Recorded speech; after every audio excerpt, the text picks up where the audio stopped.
Hello, I'm Simone Iwabe, the Senior Veterinary Ophthalmologist here at Altasciences Preclinical Scranton. And the title of my poster is Bestrophin-Like Lesions Described in Dutch-belted Rabbits. The purpose of our study is to report ophthalmic findings observed during baseline examinations, particularly in Dutch-belted rabbits.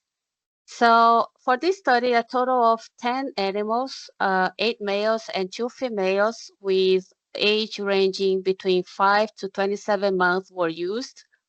And the ophthalmic findings were documented using fundus camera, CSLO, OCT, and histology.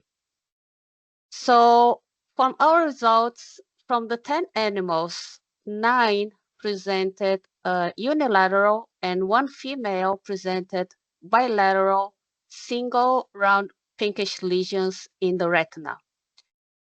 Size of the findings vary between age at the time of examination, but what's very interesting for our results is that these lesions observed in younger animals with age between 5 to 16 months, all these lesions presented a very bright autofluorescence, material accumulated in the subretinal space, some degree of retinal detachment, and very minor retinal thinning.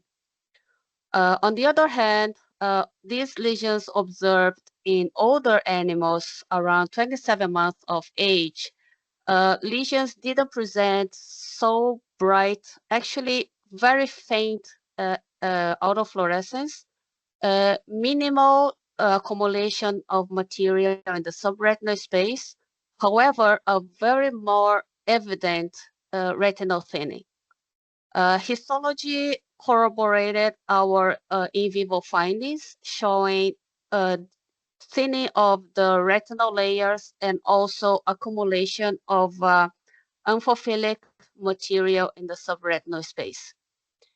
So as a conclusion, this is very, very new, and for our knowledge, this is the first time that is being reported and correlating ophthalmic findings in vivo with histology of lesions which progression and characteristics resemble what we call bestrophin-like lesions that was previously described in human and dogs. Thank you very much.